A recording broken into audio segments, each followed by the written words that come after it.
Halo teman-teman, selamat datang di Sumber Artikel.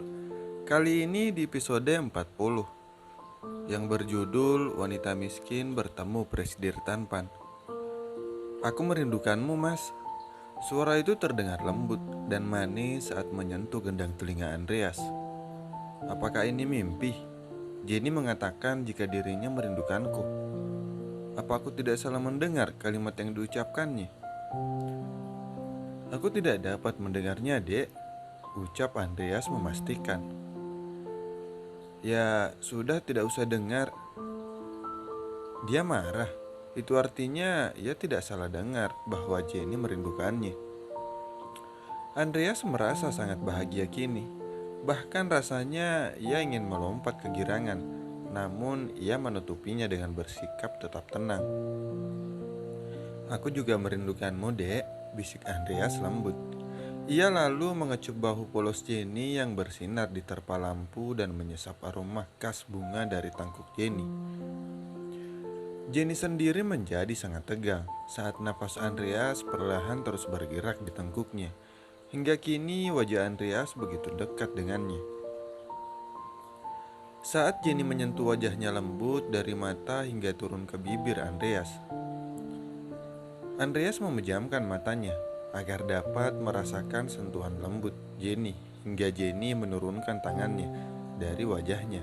Dan perlahan Andreas membuka matanya kembali. Bibir Jenny yang mengatup menimbulkan dorongan di dalam dirinya untuk menguasai bibir itu. Dan sedetik kemudian ia telah mendapatkannya. Menyesap bibir Jenny dengan perlahan meskipun dalam dirinya ingin menuntut. Namun ia tidak dapat ingin Jenny menganggapnya mesum lagi. Jadi ia hanya ingin menyalurkan rasa cintanya pada Jenny. Lembut dan perlahan tapi memabukkan. Saat perlahan Andreas melepaskan bibir Jenny, tangan Jenny tiba-tiba mengalung di lehernya, membuatnya kembali mencium Jenny. Jenny telah memberikannya izin. Bahkan Jenny kini balas menyesap bibirnya. Jenny mengikuti irama yang dibuat Andreas dan perlahan menjadi menuntut dan saling menarik tidak tertahankan. Andreas sungguh tidak tahan seperti ini. Jadi ia mengangkat tubuh Jenny dan Jenny memudahkannya menggendongnya dengan mengaluhkan kakinya di pinggang Andreas. Kini Andreas dapat merasakan rasa cinta Jenny saat Jenny melepaskan tautan di bibir mereka. Napasnya terengah, tapi matanya menatapnya lekat. Lalu ia tersenyum dan tanpa diduga ia kembali mencium Andreas. Andreas sangat menggila saat Jenny membuka rongga mulutnya, membuat Andreas benar-benar menguasai dirinya. Dan kini ia telah merebahkan tubuh Jenny di atas tempat tidur. Bolehkah aku menyempurnakan pernikahan kita? Tanya Andreas dengan napas terengah. Ia mengikuti kemana bola mata Jenny bergerak. Lakukan apapun yang kamu inginkan, Mas. Aku milikmu seutuhnya, bisik Jenny dengan suara seraknya. Aku tidak akan menahan diri lagi. Jenny telah merestuinya. Dengan perlahan dan perasaan sedikit gugup, Andreas menurunkan gaun tidur Jenny dan mengecup bahunya lembut lalu kembali mencium Jenny penuh tuntutan. Suara dering telepon mengusiknya, namun Andreas mengabaikannya sampai suara itu benar-benar mengganggunya. Andreas baru akan membuang ponselnya, tapi yang menghubunginya adalah Morpin. Ada apa dia menelpon semalam ini? Aku akan kembali. Andreas mengucup singkat bibir Jenny dan berjalan sedikit menjauh untuk mengangkat telepon dari Morpin. Jenny menghela napas berat. Dirinya sudah sangat siap, tapi dering ponsel itu mengganggu mereka, membuatnya sedikit kecewa. Maafkan aku, Andreas telah kembali dan mengecup lembut bibir Jenny. Maaf, apa dia akan pergi meninggalkanku? Jenny mulai menjadi khawatir kini. Tapi secara tidak terduga Andreas melepaskan kemejanya dengan tidak sabar dan merangkak menghampirinya. Andreas kembali menciumnya lembut. menyesap dan mengecup setiap lekuk tubuhnya, lalu membuat dirinya kini duduk di atas tubuhnya. Ia menyelipkan rambut Jenny yang terurai menutupi wajahnya di sela-sela telinganya. "Aku mencintaimu," ucap Andreas. Jenny tersenyum. Ia tidak menjawab, tapi satu kecupan manis yang menyentuh bibirnya lembut lebih dari cukup untuk mengatakan bahwa Jenny juga mencintainya. Kini mereka berdua telah bersiap untuk menyempurnakan pernikahan mereka saat dari ponsel kembali mengusik mereka.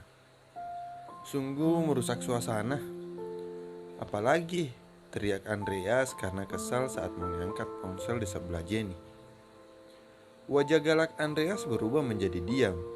Ia dengan cepat menyalakan televisi dan di berita menyiarkan jika telah terjadi longsor di pertambangan batubara milik grup Cakra.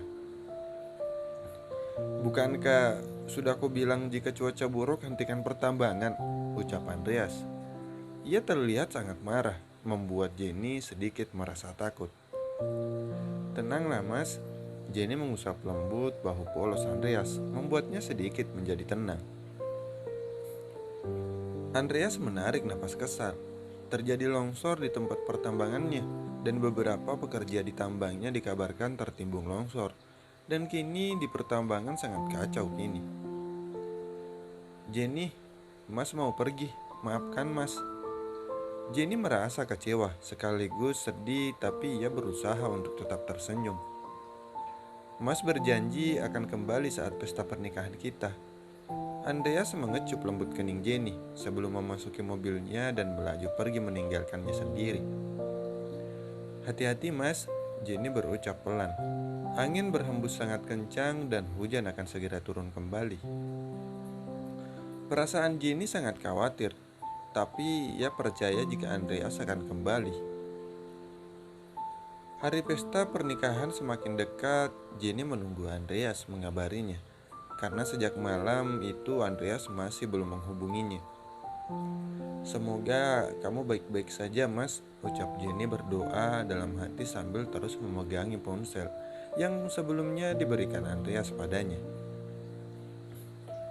Jenny ingin sekali menghubungi Andreas, tapi ia takut akan mengganggu Andreas, jadi ia memutuskan untuk menunggu. Tapi matahari seakan bergerak sangat lambat, hingga rasanya Jenny sangat merasa jenuh dan memutuskan untuk berjalan keluar melihat danau. "Aku hanya pergi sebentar dan hanya pergi ke taman. Jangan ikuti aku," pinta Jenny pada Dewi saat berada di ambang pintu. Dewi mengangguk tanda mengerti. Jenny sedikit kesal karena sebelumnya Dewi menyuruh dua orang penjaga mengikutinya, dan itu membuatnya sangat tidak nyaman. Sepanjang langkah Jenny hanya memikirkan Andreas. Bagaimana keadaannya, apa ia sudah makan atau apa yang sedang ia lakukan saat ini. Senyuman Andreas menghantuinya, sampai seseorang yang sedang memberi makan burung-burung gereja mengalihkan pandangannya. Pria berambut putih itu tidak asing. Jenny menatapnya beberapa saat sampai akhirnya Jenny mengingat siapa pria itu. Dia adalah Agung. Meskipun rambutnya memutih, Jenny masih dapat mengenalinya. Kebaikan berpihak padanya di saat ia memikirkan hubungannya dengan Andreas. Tuhan memberikan kemudahan untuk menyelesaikan masalahnya yang lain. Tanpa membuang waktu, Jenny melangkah cepat menghampiri Agung. "Paman." Agung mengangkat kepalanya dan mendapati seorang wanita yang tersenyum cerah menatapnya. "Apa aku mengenalmu?" tanya Agung. Dia sudah sangat tua, mungkinkah ia tidak mengenaliku? Tapi Jenny tidak menyerah. Tuhan telah memudahkan jalannya, maka ia akan berusaha dengan keras untuk membuat Agung mengenalinya. "Ini aku Jenny, Paman, Jenny Putri Hendra dan Rahayu," ucap Jenny. Ia memperkenalkan dirinya dengan antusias. Agung menarik dirinya saat Jenny mendekat. Ia telah melihat jasad Jenny dan Jayden, jadi tidak mungkin Jenny masih hidup. Mungkin Alex telah mempengaruhi pikiran wanita ini. "Maaf, aku tidak mengenalmu." Agung segera beranjak bangun dan berjalan meninggalkan Jenny. Aku sungguh Jenny, Paman. Kan ia memalsukan kematianku. Ucap Jenny sontak membuat langkah Agung terhenti. Terima kasih banyak telah mendengarkan sumber artikel ya. Tunggu episode selanjutnya. Bye-bye.